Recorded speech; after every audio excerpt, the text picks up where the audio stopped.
Hello everybody. If you clicked on this video, I'm suspecting you're interested in art in one way or another, or maybe you're just bored and trying to pass time at work. Today, I'm going to be pretty much sketching from imagination, no references except for what's going on in my head, and I'm going to try and provide a few tips along the way as I'm doing that. So right off the bat, we're just going to get into some sketching. Okay, so I actually don't have the entirety of my sketch planned out yet. And so what I'm going to do is first lay down this scrap paper that I have on hand. And that brings me into my first tip in the video, which is to keep scrap paper or Post-it on hand when planning an artistic piece. Now, I know it seems like a very trivial matter, but it can really free up your mind in a lot of different ways. One, when you have scrap paper, you don't have to be nervous about ruining your favorite sketchbook or making a bad piece. You shouldn't be worrying about that anyways, but inevitably we all do. So what I'm going to do is go right into this, and I'm going to make a thumbnail sketch, which is just an encapsulation of the page I'm going to be working on, and it lets me frame things a little bit. And so I have a few ideas for what I want to do, and I'm going to test out some of them in these thumbnail sketches, and that will help me decide where I'm going with everything, what I want to do, and figure out what kind of perspective I want in the piece that I do decide on. So, for example, one of them involves this kind of pipe going off into a landscape, and maybe I want it disappearing over the horizon, or maybe it cuts off, and this lets me plan that out kind of beforehand, see what I'm gonna possibly be dealing with. And the other nice thing about having scrap pieces of paper, notepads, what have you, that you don't care about is that when you're kind of sitting around, if you have them nearby, sometimes you don't have the full energy to get up and start working in your sketchbook. But you might have the energy to start sketching on a random piece of paper. And so one of the ideas actually comes from this Post-it note that I had. And I was deciding whether or not I wanted to put it into my sketchbook as a full piece. And as I go through it, I can change things. I can change the style.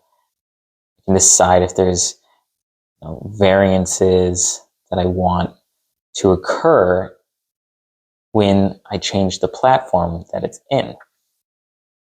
But I would have never come up with that idea if I hadn't had that scrap paper on hand. And so if you want to free up your mind, if you want to have something that you don't necessarily feel yourself worrying about, it is a great tool to just keep on standby. I highly recommend it. Now, what you see me doing here is just figuring out the angles of this other idea that was floating around my head. You see me running into issues, which is what the thumbnail sketch is for. Is I wanted to include more things here, and it looks like if I'm going to do that, I'm going to need to change some of the angling. So I'll just move down the page and not worry about any type of failure that comes out of this. You can be very rough and decide whatever you want. You can change things. It doesn't matter. That's the whole point of scrap paper. It's scrap. It doesn't matter. You want to change something, change it. You don't like it, do it again. No consequences will haunt you.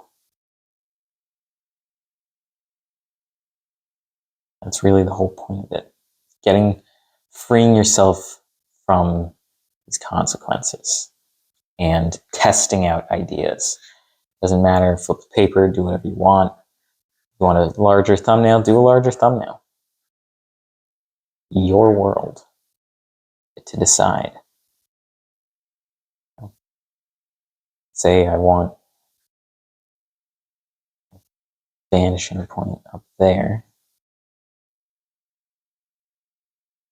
And I want looking up from the ground. I can very easily change perspectives.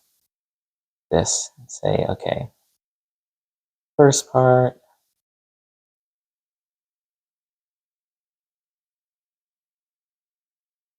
And I'm going to go through this exercise a little more and then get right into sketching. It's going to be a very quick, very rough thing today, but be right back after pass that through. Okay, well, I have mostly figured out my ideas for what we're going to be doing, and this will lead me into my next piece of advice, which is to start with sketching the focus for work using form and perspective. Now, you can see in what I was doing here that I was using a 3-point perspective, figure out what I kind of want to do with this, and then you can see that in exactly like what was going on at the top, and so I decided to kind of figure it out in another separate little sketch, and this time I was focusing more on the form of the piece and really getting the idea of what it behaved like in 3D in my mind, so I could kind of get more ideas and flesh things out and make it feel more solid as a concept. And so with that, I'm going to be heading right into sketching. And again, I'm just going to blast right through this and come back as soon as that is through with.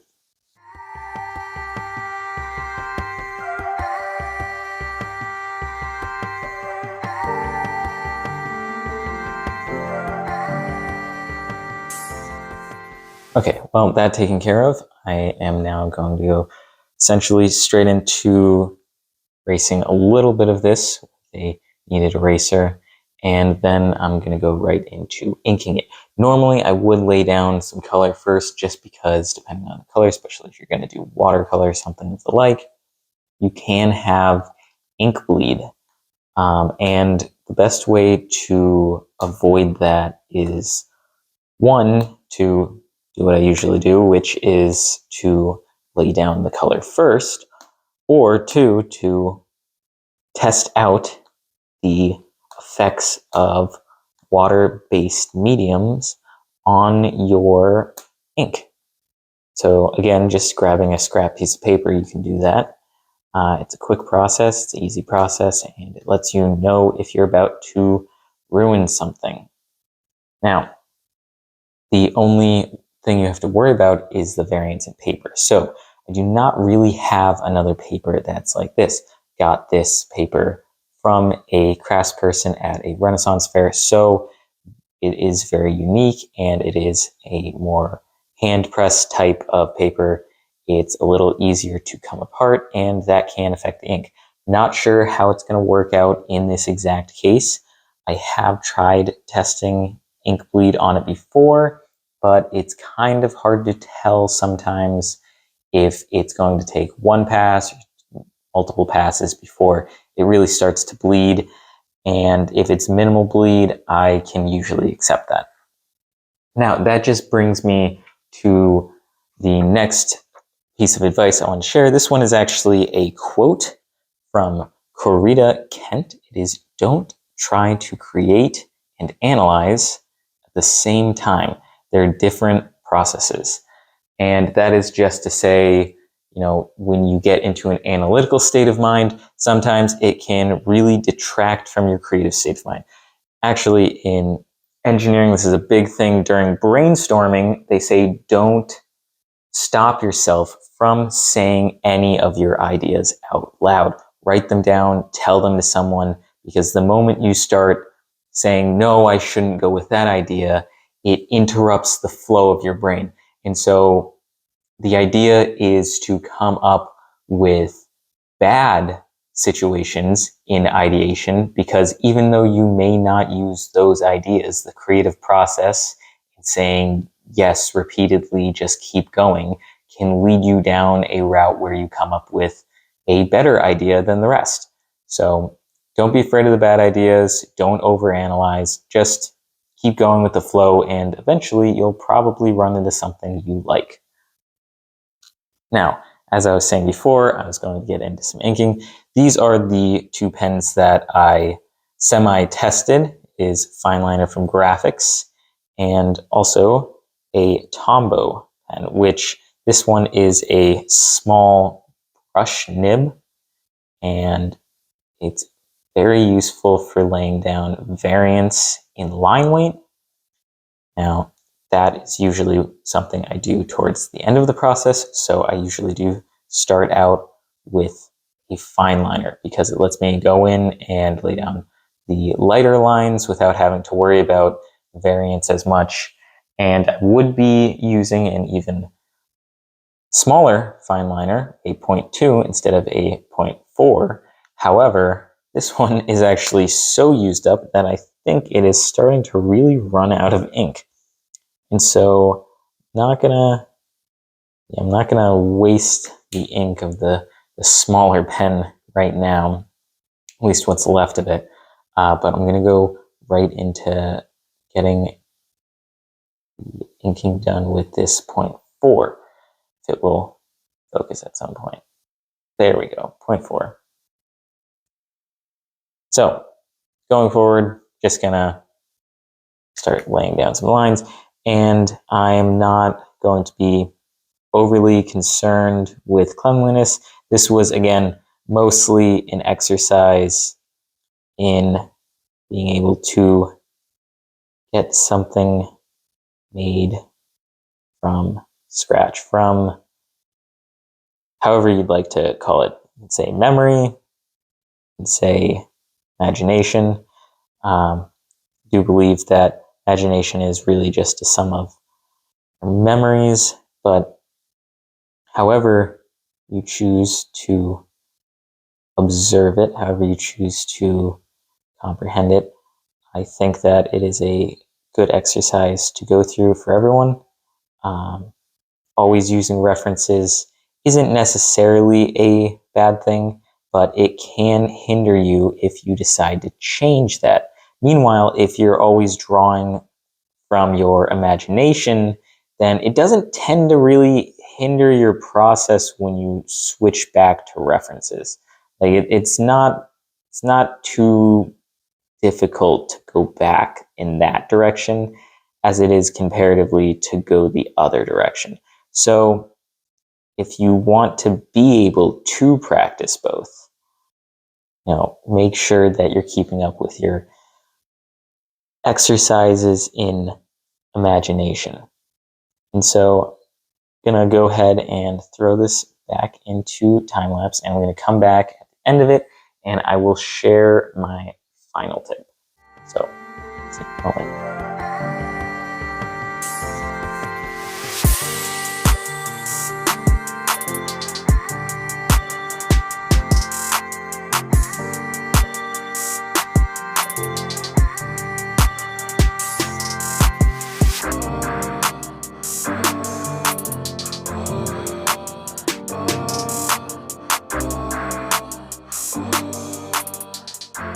Okay, well, that is all partially inked at this point, and lower the brightness a little bit so that the ink can stand out a bit more. That should be better, and that brings me to close to the end of this, and do slightly more, a little bit of inking with the brush nib that I was talking about earlier. And I will also finally give the last piece of advice I was talking about, which is most important now in modern times, which is taking a break from anything stimulating for a moment can help get the creative juices flowing. Now, I don't know about you, but I feel like most artists can relate to the idea of being in school and sketching in some kind of notebook, and they say, oh wow, this is my best work. Yeah, I did my best work when I was in some kind of understimulating environment and I couldn't pay attention. Now, that's not really a big secret, but the whole idea of that is we live in a world where we have stimulation at our fingertips at all moments of the day. And while that can be nice, it can also be very detrimental to any artist, because if you have some kind of input, it stops your brain from being as good at creating an output. You know, our brains are amazing, complex things, but they're still things based in the real world. And when you're putting stuff into something, it's harder to take things out. So if I could give any advice, I'd say, maybe take a break. Doesn't need to be a complete ban, but it's important to try and limit yourself when it comes to certain things, especially around the time when you're trying to get a larger output, when you're trying to create something from memory or something from imagination. It can be very detrimental to have something in the way of that. And the best way to get yourself in a better state of mind is to just go ahead and remove it. Does it work all the time? No, nothing in this world is foolproof. However, it does assist slightly, at least in my opinion. And I find that it tends to work well for me if I limit my stimulation and I just take a moment. You don't necessarily need to do anything. It can just be as simple as taking a moment, closing your eyes, and laying there and just absorbing the fact that there's nothing going on. And it lets you space out, it lets you think, and it can lead to some great conclusions. So I definitely would say this is one of my big recommendations. And if you have the time and the ability, it's definitely something that can help with the artist's process. Now, I'm just going to go ahead and get in some darker lines and some variation in line weight, give things a little bit more oomph, some depth, some clarity, and I will come back at the end of this, probably also do a little bit of coloring in here, and I think that will bring us right to the end.